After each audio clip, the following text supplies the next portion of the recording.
মুহূর্তে মমতা বন্দ্যোপাধ্যায়, তাকে আজকে আমি দিদি বলেই সম্বোধন করব, যেহেতু রাজনীতির ঊর্ধ্বে উঠতে বলছি, দিদি এই মুহূর্তে যেন একটি কমিটি গঠন করেন, এবং কেন করবেন এটা বলছি যে আমি মনে করি, আমি যতদূর জানি, আমি যতদূর বুঝেছি, এই যারা জালিয়াতি করে চাকরি পেয়েছে এবং যারা সত্যি সত্যি ভালোভাবে সৎভাবে পরীক্ষা দিয়ে চাকরি পেয়েছে, তাদেরকে আলাদা করা আজও সম্ভব।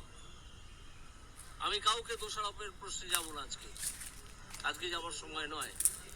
এই যে ছেলেগুলোর ভাগ্যে বিপর্যয় নেমে এসেছে, এখান থেকে ওদেরকে উদ্ধার করতেই হবে। আমরা ওদের চেয়ে বয়সে অনেক বড়।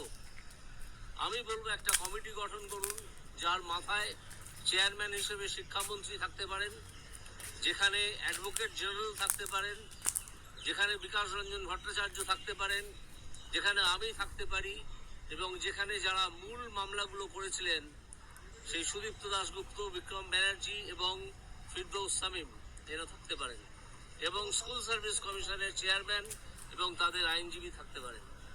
এইটা করে যদি আমরা আলোচনা করে এবং ওগুলো বার করে যদি আমরা একটা লিস্ট তৈরি করতে পারি যে যারা দুর্নীতিগ্রস্তভাবে চাকরি পেয়েছে, আমি আবার বলছি, আজকে আমি কাউকে দোষ দিচ্ছি না, এসব দোষগুলোর ঊর্ধ্বে উঠে আমাদেরকে কাজটা করতে হবে। এই 26,000 লোকেদের, ছেলেদের বিপর্যয় থেকে উদ্ধার করতে হবে। আমরা লিস্টটা তৈরি করে ফেলতে পারবো বলে আমি আজও মনে করি। কোনো কারণে লিস্টটা হয়নি, আমি সেই রাজনীতিতেও যাব না। এই লিস্টটা তৈরি করে আমরা সুপ্রিম কোর্টে আবার একটা রিভিউ পিটিশন করতে পারি যে এদেরকে ক্ষমা করুন, এদের কোনো দোষ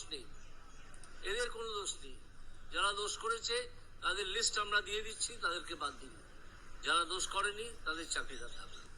ব্রাত্য বসু এই মুহূর্তে আমাদের এই অনুষ্ঠানে যোগ দিয়েছেন। ব্রাত্য, একেবারে খুব স্পষ্ট যে কমিটির আপনাকে শিক্ষামন্ত্রী হিসেবে চেয়ারম্যান করে, কিন্তু পুরো অ্যাপিলটাই দিদি বলে দিদি যেন একটি কমিটি গঠন করেন সরাসরি মুখ্যমন্ত্রীর কাছে। মুখ্যমন্ত্রীকে হাওয়ায় কথা না ছেড়ে মুখ্যমন্ত্রীকে সরাসরি যদি ইচ্ছা থাকতো, এটা মিডিয়াতেও যেমন বলছেন, বলতেই পারেন, তেমনি মুখ্যমন্ত্রীকে একটু উনি চিঠি লিখতে পারতেন।